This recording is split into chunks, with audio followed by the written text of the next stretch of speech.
Thank you for joining the Harrison Lecture Series today. As you know, the Harrison Lecture Series are sponsored by the generous donation of the Harrison family. And tonight we have two wonderful architects from Dark Matter University. So Dark Matter U is a democratic network guided by the principle that people cannot survive and thrive without immediate change toward anti-racist models of design, education, and practice. Founded in 2020, the network works inside and outside of existing systems to challenge, inform, and reorient institutions toward a just future. Tonight we have Dina Derby and Sophie Weston-Chen.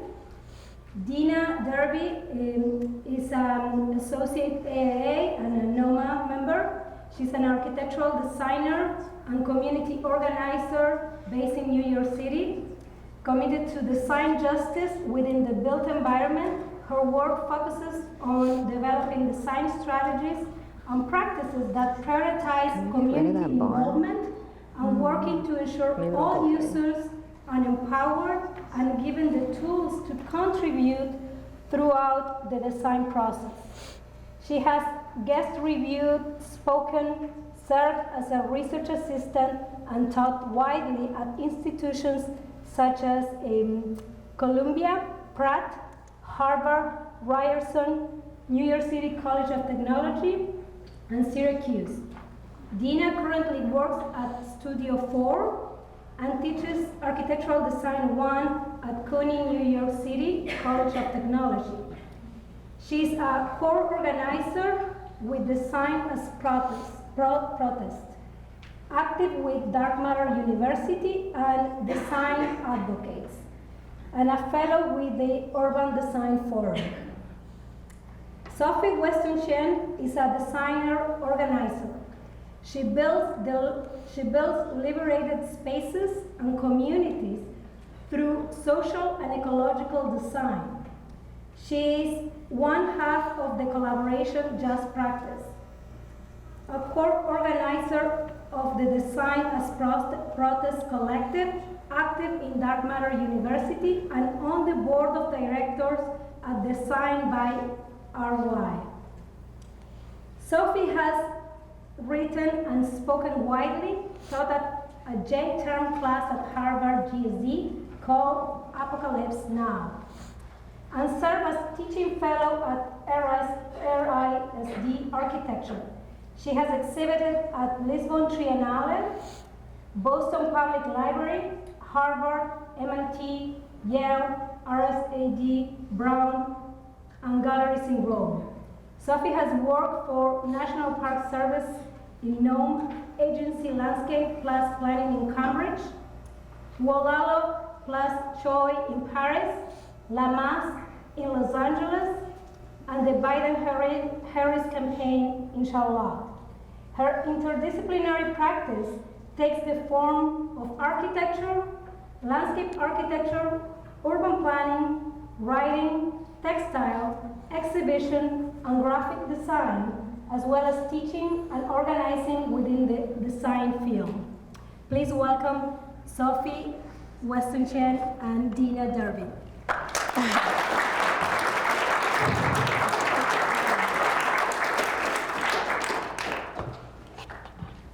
Okay, hi there. Thank you for having us. So my name is Dina Darby. I use she, her pronouns, and we're happy to be here today with you to speak on the work of Dark Matter U. First, I'd like to acknowledge the traditional, ancestral, and unceded territory of the Choctaw people on which we are learning, working, and speaking today. If you haven't already, we really encourage you to familiarize yourself with their past, presence, and visions for the future. The title of our talk today is Practicing Architects. Although in several senses we are both practicing architects, in many others we are not. We hope today's conversations will allow you to broaden your definition of a practicing architect and potentially how you view yourself within the field and view the field itself. So this is the who, what, when, where, why, and how of DMU. So Dark Matter U, also used kind of interchangeably as DMU and Dark Matter University, originally began in the summer of 2020 in the immediate aftermath of the murder of George Floyd. Existing organizing efforts and demands amplified and served as a space for convergence for BIPOC designers, academics, and professionals, all of whom have been having conversations in their own spaces around systemic issues of pipeline into the profession, specifically into academic institutions. Several different organizations of people joined in to brainstorm this effort and what would become Dark Matter U, including a loose network of BIPOC, immigrant, and queer academics and professionals, some of them holding existing academic positions at universities around the country. BIPOC is a term we'll be using often today and stands for Black, Indigenous, and People of Color. This term is not meant to exclude anyone's stories, but used as a way to highlight the often overlooked experiences of Black, Indigenous, and persons of color. So we began to see an opportunity for intervention with the intersectionality of COVID, distance learning, and the Black Lives Matter protest. Since all of us were now talking in the same digital space, perhaps we could leverage this newly crystallized network into a new model of institution that could use the space of Zoom or Google Docs, for instance, in new and creative ways to allow BIPOC voices to have more agency and autonomy to generate new anti-racist models of institution, instruction, and collaborative knowledge production that can rethink some of the pathways into the profession, but simultaneously help to reimagine the profession itself. DMU is an anti-racist design justice school, collectively seeking the radical transformation of education and practice towards a just future. We were founded to work inside of and outside of existing systems to challenge, inform, and reshape our present towards a better future. Design justice challenges the privilege and power structures that use architecture and design as tools of oppression, while itself is a tool, movement, and way of thinking that forwards the radical efforts of racial, social, and cultural reparation through the process and outcomes of design. So DMU's vision is that we cannot survive or thrive without immediate change towards an anti-racist model of design education and practice. Existing systems have not been able to transform away from centering and advancing whiteness through the reliance on the implied dominant and radicalized subject and audience. The impacts of this centering are widespread and can be felt in the inequities that global extraction, racial capitalism, and colonialism have created.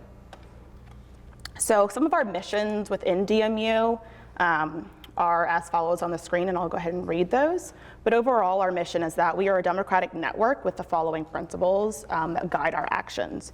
So those things are new forms of knowledge and knowledge production, new forms of institutions and power, new forms of collectivity and practice, new forms of community and culture, and new forms of design. So then how we're organized. So I'm sure as you all have been reading a little bit about us, you're wondering how many of us are there and what is the nature of our organization. So we're essentially a collaborative.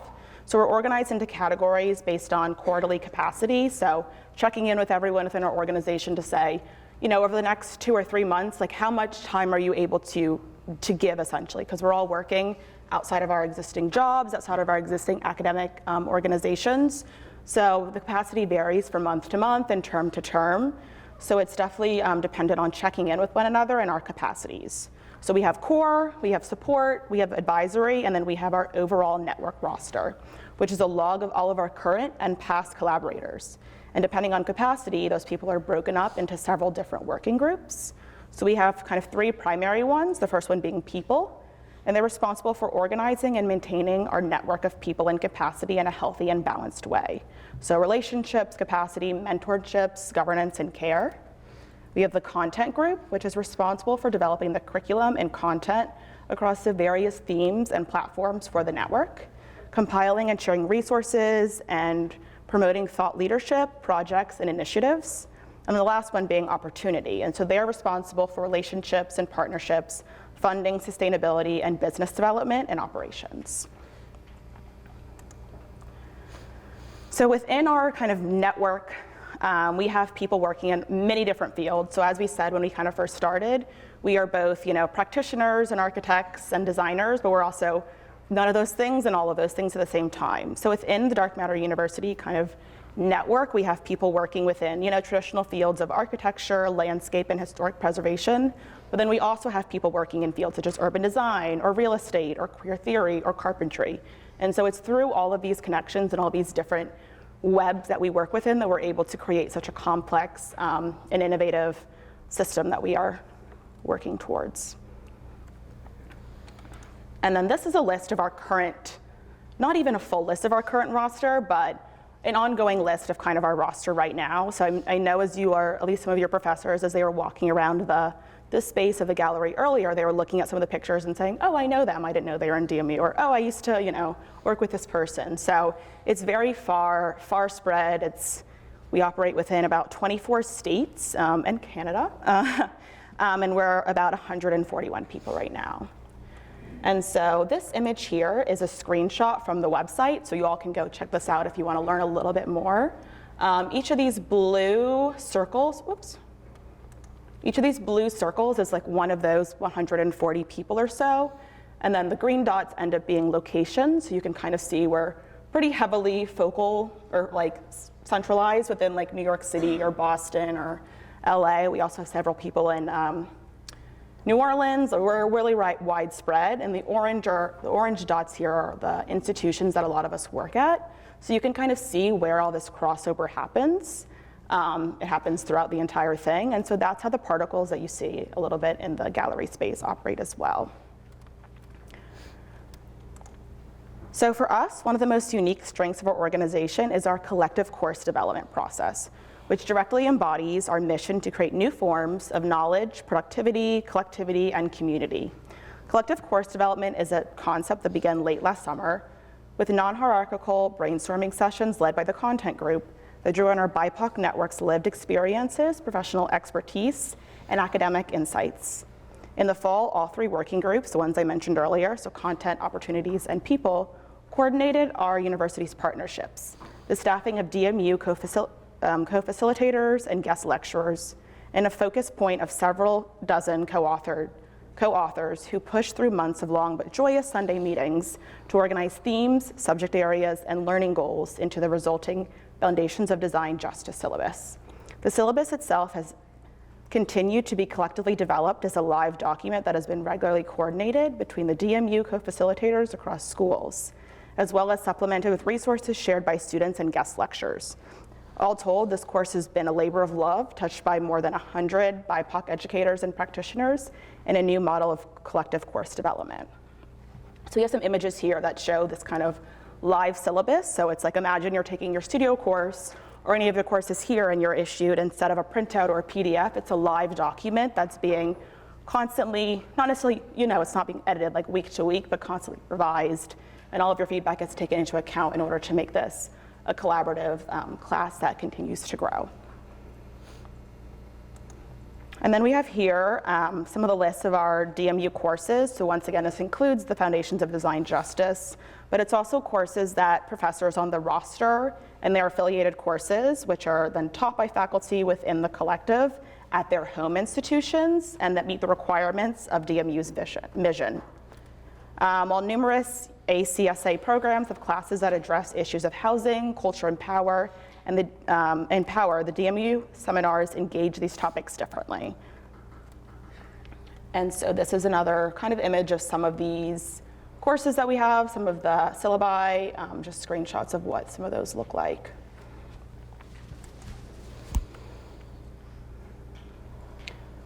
So you can see, it has some of the elements of a typical syllabi, but I mean, even just based on the titles, you can tell that the content of them is maybe different than a lot of people are used to taking courses in.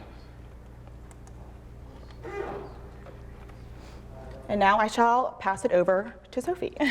Thanks, Dina. Really excited to be here. I apologize. Mississippi has made me a little stuffy. There's a lot of pollen in the air, so sorry for the snot. My name is Sophie. I use she, her pronouns as well. And like Dina was saying, this is really kind of us in its most distilled form of DMU. This is we call it a constellation. It's a wayfinding device for us to understand the many relationships in our network, and was our primary inspiration for our next project that I'll be going over, which is our DMU particle field, which is what is installed just in the other room. And so to talk a little bit about the project and how we came to it, the project initiated in 2022, last year. We were invited to participate in the Lisbon Triennale, contributing to the Multiplicity exhibition curated by Tao Tavengwa and Vijanthi Rao. In the call, we were asked to respond to the idea of the architectural canon and our role in challenging, dismantling, or changing it. So our piece in Lisbon consisted of 378 particles that collectively formed DMU if we canonized ourselves. So it's a constellation of our faces, which is this first initial row, and the work, which is kind of floating out from it, that record DMU over the past few years. Again, we are now 2.5 years old. So kind of all this work came from that time period. And the constellation is a manifestation of our multiple situated identities, narratives, and 5 of us installed it in the National Museum of Contemporary Art in Lisbon last September. So that was kind of the first iteration of it. To talk a bit more about the particles themselves, the elements within the field, they represent us who are a wide range of practitioners. There's some student work in there, there's co-written pedagogy, co-authored texts, and so forth. And it's a live snapshot of our ever-evolving collective knowledge in our kind of DMU network. And so for this specific installation, because I feel like the context is pretty important, we situated the particles in the museum entrance space. So it was where the door and the threshold in, and we spilled our particle field over into nearby sidewalks. The installation leveraged the spatial attributes and cultural relations of this new canon, this new DMU canon, as the particle field. And while we were working on it, we were modeling DMU's ethos of both decentering and infiltrating Western institutional spaces, and trying to physically reorient people to the immense legacies of knowledge systems across our diasporas towards new forms of collected knowledge production, practice, and community. So for this specific installation, the idea was that DMU operates on the margins, and so we had all of our work be able to be read only from outside of the circle, and then you could only read our names if you were kind of inside this kind of tight central circle, as a way to physically move people around the space and think about who is traditionally at the seat of power in the middle, and then who is kind of on the margins, and what that work begins to look like. And so in terms of situating it in Lisbon specifically, the particles represent both who we are and our ideas, and we layered them again onto the museum lobby, but also we wanted to spill out into kind of greater Lisbon. So we placed the vinyl appliques onto the uneven cobble outside. In this act, we were attempting to destabilize the bounds of the installation and increase our reach to greater Lisbon. It was an interesting play of what we had permission to do. We didn't ask for permission to do this, we kind of just did it, and I think the kind of extended invitation and testing the bounds of what we're allowed to do is also part of DMU's kind of ethos. And so in our current iteration in your gallery, in MSU's gallery, we are introducing a new element to this, one where we hope to engage all of you, the MSU community.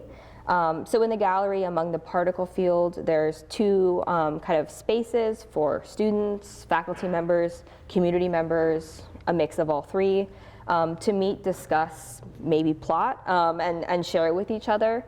So we've worked with some student groups already to program the space. But we also want to encourage anyone, we have Google Sheets, we're very big into Google at DMU.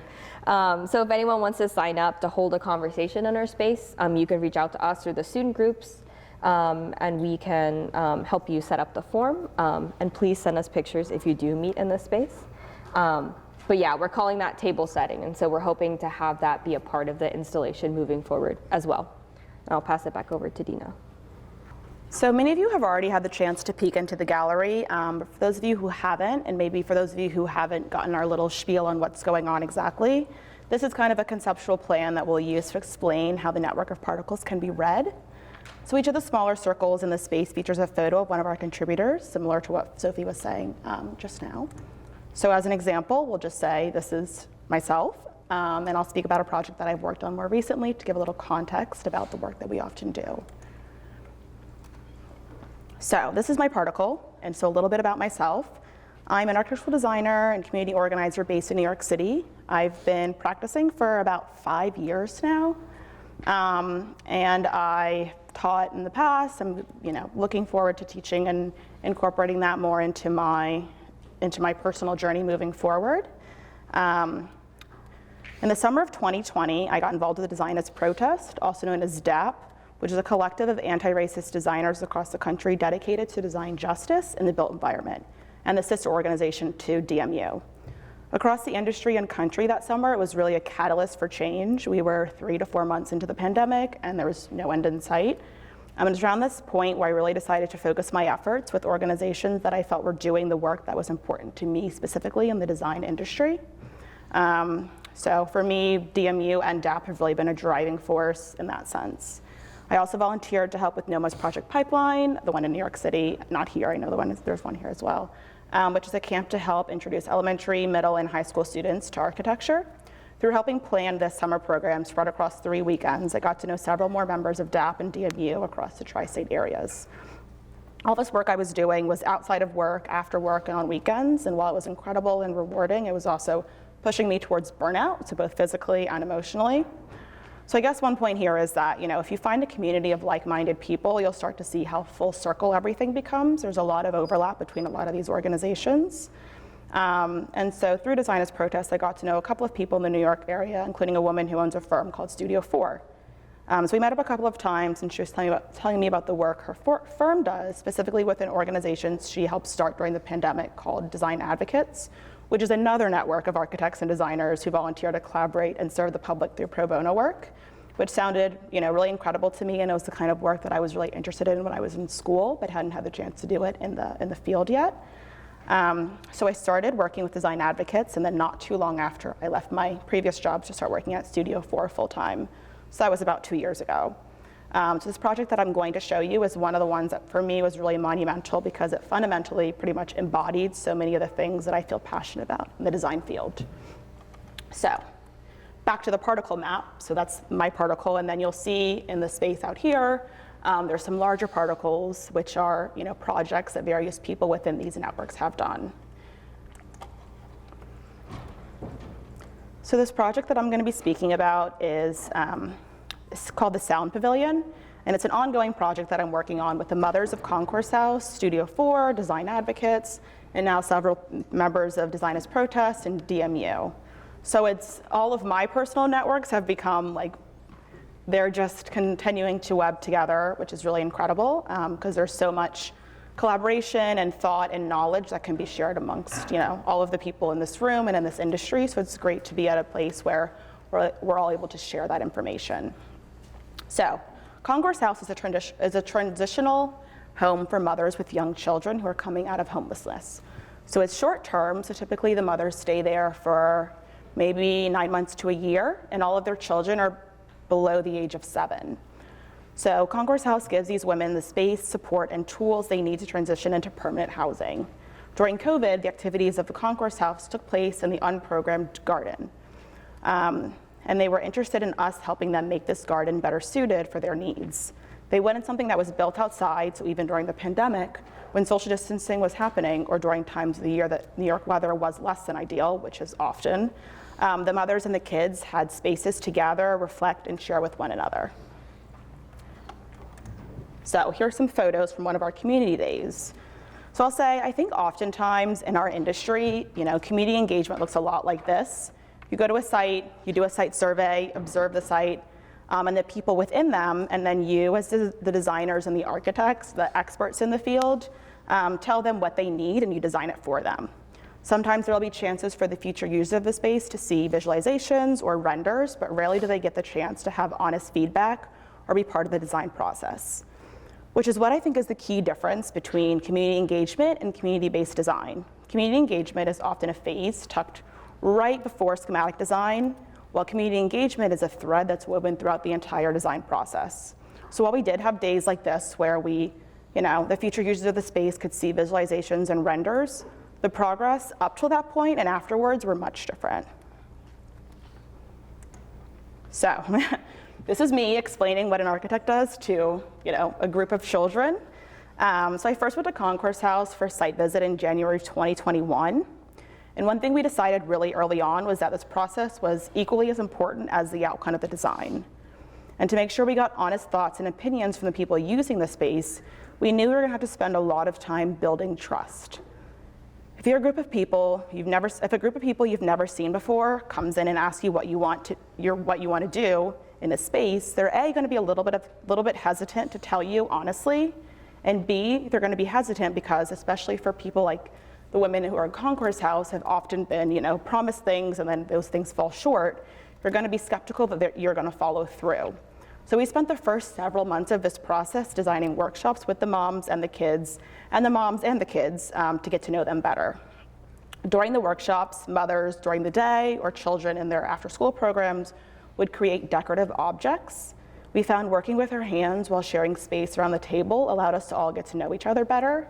There was no sense of hierarchy because these weren't architectural workshops. We were making clay planters, or we were learning how to crochet flowers. And these handmade decorations gave a sense of life and ownership to the space and the moms. They really loved being able to make something in these workshops and then bring them upstairs to temporary apartments to decorate them. And throughout this process, us being the design team, the mothers, who at this point had honestly become part of the design team, decided to design outdoor learning pavilions based on the senses. So this is a list that we made with the moms about a year into the process. So it was some point after we had decided we were going to do these pavilions based on senses, but we were, working with them, and so we're like, okay, we're a year in. What do you all think that community-based design means to our work? And so by our, we meant us as the architects, the designers, the engineers who had gotten, who were going to be involved, the admin of Concourse House, the mothers, and the children. And so these were some of the things that we really found, especially insightful about this process. So they said storytelling, history and representation, building relationships and trust, hope through expression, agency and change, belonging, community and home, and then creativity and healing. So this was the list. And so because Concourse House is a short-term facility that helps mothers transition out of homelessness, it's a lot of moms who have spent the time getting to know, had found jobs in childcare and had moved out. But still to this day, they participate in new workshops we hold, and we meet up in real life and get life updates, and we write cover letters and all of the things, and we're able to hop on a Zoom call with them at any time. But it does further emphasize the point that trust building has no set timeline, and it's an ongoing process. You can't build trust at the beginning of a project and expect the same trust to carry you through change plans and missed deadlines. It comes in ebbs and flows. So this was kind of the process of designing the pavilions. So we chose to design 3, each one focusing on engaging different senses through touch, sound, and light. The decorations from the workshops became part of the pavilions. The stained glass that we made would end up becoming the light pavilion. The wind chimes that we made became the sound pavilion. So we had further workshops and field trips with the moms, Concourse House staff, and I'll go about a little bit more detail about what we're working on currently for the pavilion, which is called the Sound Pavilion. So these images are field trips that we went on. We went to various museums. These 2 are from the Noguchi Museum. We did sound baths, we had yoga sessions, we had all these kinds of things that we wanted to work with the moms to make sure that we were creating a space that they felt would be very soothing, and a place they could go outside in this garden with their kids, and just get away a little bit from everything they were experiencing. So after several wind chime workshops, it felt like the most sustainable, cost-effective, and sound-wise, the most pleasing material to use was bamboo. But once again, we were starting to realize that because the housing here was short-term, we were finding a lot of the families who helped in this process were leaving, which, although that's great and incredible, was also very bittersweet for us because we had gotten to know them so well. We wanted the moms and the kids to feel as though they were leaving a mark on Concourse House, even after they left. So we decided to, through several more conversations and workshops, incorporate a resin time capsule portion. So we poured this resin through the bamboo, and they had little molds, and everyone was able to fill these molds filled with resin with things that were, familiar to them, that made them feel happy. So some people wrote notes out to themselves, some people found things in the garden. A lot of people use various spices in their cooking, so they wanted to bring certain spices to put in these time capsules. And so we have some images here of like the workshops themselves, the pouring of the resin, and then some of the kids' reactions when they got to see their like time capsule bamboo portions of the sound pavilion, which was really, really rewarding to see that process. So this is a rendering of the sound pavilion next to the existing pavilion that we're going to be replacing. And so yes, we did print large renders and place them around the space. But what's different is because the moms had such an active hand in the process, they knew the project just as well as we did. So when that community day came, it wasn't just us explaining to everyone what we had decided to design. It was a lot of the moms and the kids showing their friends and the Concourse House staff what we had all designed together. And this project for me really emphasizes, I think, DMU's vision of new forms of collaboration and knowledge and power structures, because it really defined those in several ways. And beyond the renders, we also ended up showing all of the components we had worked on up until then. So it wasn't just visions of what the space would be, it was a documentation of all of the progress we had made together. So these are some of the photos of the sound pavilion bamboo pieces that will end up being hung from the pavilion out in that garden. And so with that, I'm going to pass this over to Sophie to speak on another project that she's been working on.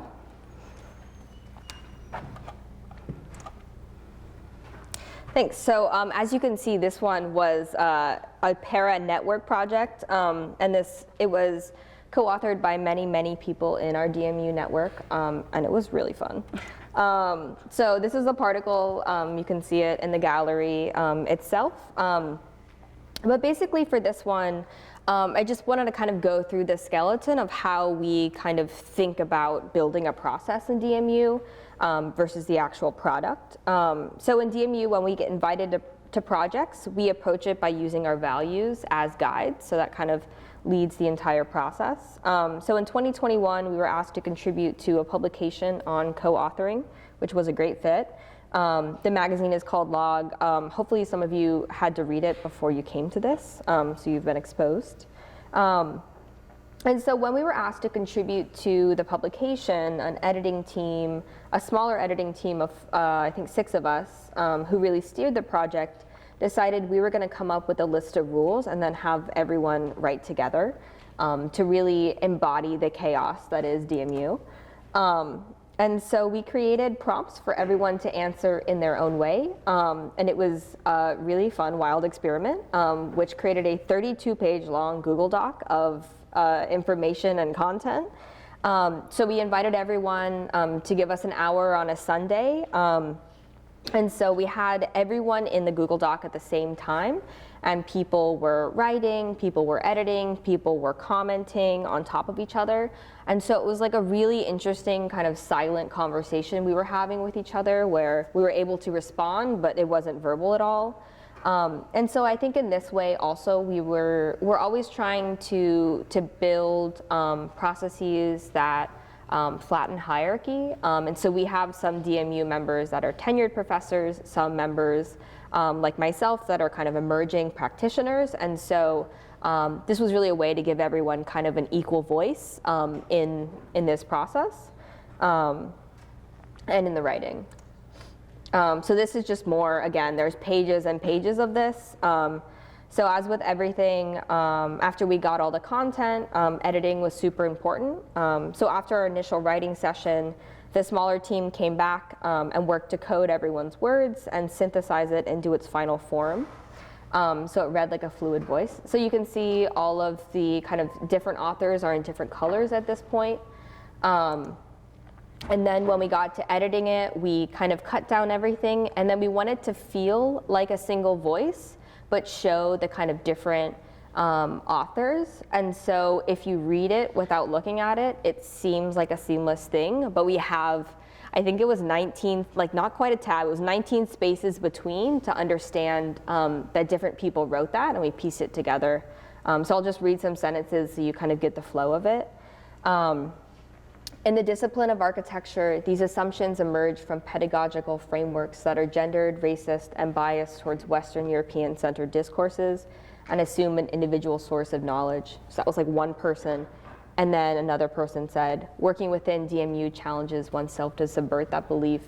It opens up an arena of multiplicity and approach and interpretation, and it can only be done with great understanding and faith in the collective process and those who you are working with.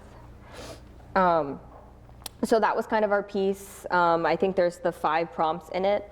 And it was honestly just like a really fun process, but I think both shares and embodies DMU.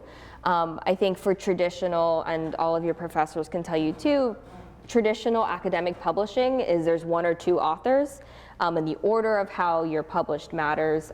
In this one, I think there were like 24 authors for this written piece, which is like we kind of broke how they gave credit because there was just so many of us, which I think is a really kind of fun challenge we gave the publication to. So zooming in on another particle, I guess it's time to introduce myself and give you a little more context of how I got here. So this is my face. As you heard earlier, I practice as a designer organizer. This is a term I came up with in my undergrad thesis. And I define that as a practitioner and a teacher that builds community power through social and physical infrastructure to liberate sites and histories, and really trying to design to ensure that people have agency over their futures. I developed this model because I was really dissatisfied with the status quo design industry, understanding that as things are now, they can't meet the demands of racial injustice, extractive capitalism, climate change, which are all multi-scalar and complex socio-environmental crises. And so for me, I view the discipline of design and the role of a designer as a site of continuous self-construction, which is a lot of words to say like, I'm always a work in progress, the work I do is always a work in progress, and I think the relationships I have are always a work in progress, and I think thinking about that like unfinishedness is really important to me in terms of the work that I do. And so my practice, you know, I have a background in architecture, landscape architecture, planning, and politics. And so it takes a lot of forms. Basically, I think I like to answer prompts with, you know, the best way to tell stories and how to communicate things. And I'm kind of agnostic to like the actual specific forms things take. And so as a designer organizer, my work is about building relationships, both spatial and social. So with this, my work is often collaborative. Like Dina, longstanding relationships with Design is Protest and Dark Matter U. I started Just Practice, a design collective you'll hear about in a minute with the next project. And all of these collaborations are multiracial and liberation oriented, and work within, around, next to, in contrast of kind of institutions like schools and nonprofits. And so for me, collaboration is about building trust and power with the ultimate goal of designing social change. I'll also acknowledge like I'm super young and like doing things, and so collaborating for me has been a way to have access to more opportunities to different institutions, different geographies than I would have if I just worked by myself. And so it's also been a tool for me to kind of try new things as well.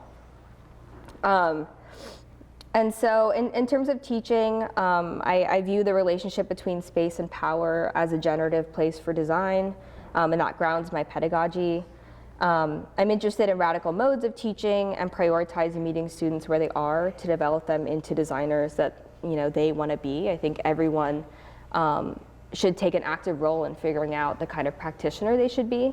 My own educational background comes from my childhood. I'm a second generation designer on both sides. So I grew up with a wood shop in my, attached to my garage, thinking that was normal. And so I think for me, that really grounded in my early life, learning that studio values of critique, of iterative processes, and the kind of classic designer's ability to reframe questions. And so I carried this through my own education, and it gave me an interesting reference point to be like, I don't need to pull an all-nighter to make good work. There's no time limit on making good work. or working with other people or thinking outside the box, because that was something that I had been taught growing up as well. And so, yeah, I went through school. I have a BArch, and I'm currently getting my master's degrees to kind of give me validity. But I think that design for me started at a very young age and will kind of be a constant lifelong process. But I think also with my background, along with my social identities, they're foundational to how I approach design education, nurture creative agency, and ask more from the built environment. So yeah, just to kind of get us to this point, because I think this story is kind of important to all of you as well. I came to DMU via DAP, via Instagram. Basically, one of the few people I followed, including Brian Lee, who founded Co-Locate in New Orleans, posted on Instagram about a collective call for Design as Protest in 2020. And I just hopped on a Zoom. I didn't know anyone on the Zoom. I just was interested and thought the conversation was important. And I just kept going to meetings, listening and learning, and eventually started working with everyone, meeting everyone in real life. I think I knew Dina for like a year and a half before we met in person. And so that's kind of like how we built the network and will continue to. So really taking a risk on relationships and building them, which is something I encourage everyone to do. So now I'll be sharing a particle I added to DMU's constellation, and one I think that fits the ethos of DMU that I've been working on for the past 2 years. So this project is a collaboration between me and my co-founder, Amanda Ugorgi, and my best friend. In it, we use tufting to understand how to tell the stories of cities. Amanda and I worked collaboratively and started a collaboration, a firm, we don't really know yet, something called Just Practice. And this is our first project called Soft City. And so what it is, it's a rug, it's a textile, it's a map, it's an art piece, it's research, it's kind of all of them and none of them at the same time. But we consider it a large-scale textile series that maps the urban fabric of Black neighborhoods in the Boston area. My partner, Amanda, is, she's not from Boston, she was born in Boston, but grew up in Cambridge, which is right next to it. And so this is similar to like where she grew up as well. The tapestries map historic redlined and contemporary Black neighborhoods, including Roxbury, Dorchester, and East Cambridge. The information map tells the story of the past, present, and future of Black residents and the ecological resilience of the neighborhoods they live in. So we mapped both hard or impervious surfaces and soft or pervious land uses. And they're codified using colors with overlays of Black residents and flood zones on the tapestries. So the idea was that if you kind of squint, the places that flood will look wet. And then when you touch it, the places that are raised, you can kind of see a bit of this here, are where there are still a majority of Black residents in our current day. And then you can kind of see the zones of redlining that occurred, which is the kind of past. And with this, the softness and materiality of tufting interrogates a traditional top-down approach to spatial planning and management in a city, and offers new tactile ways to explore our understanding of urban spaces at all ages. I'm sad I could not bring a rug here, but they're very fun to touch and they're quite soft. So this was the kind of process of making them. We were roommates at the time, so this is our living room.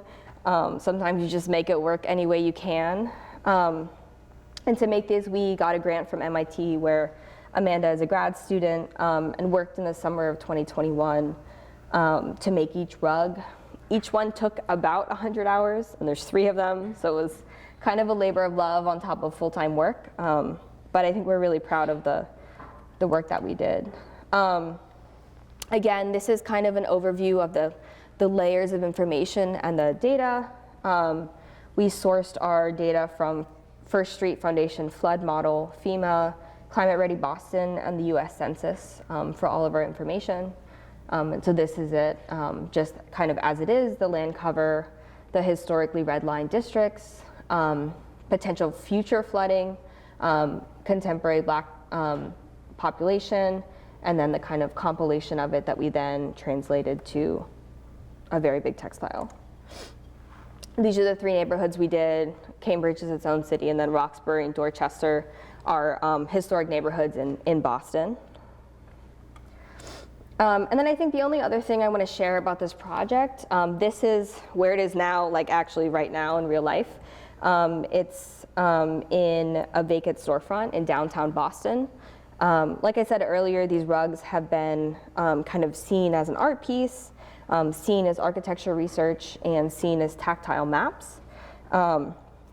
We're super happy with them because they're textiles. They're actually really durable. And so they've been touched by, we think, over 7,500 people at this point, and they're like a little pilly, but besides that, they're like in, perfect condition. We just, have to scrape them every once in a while.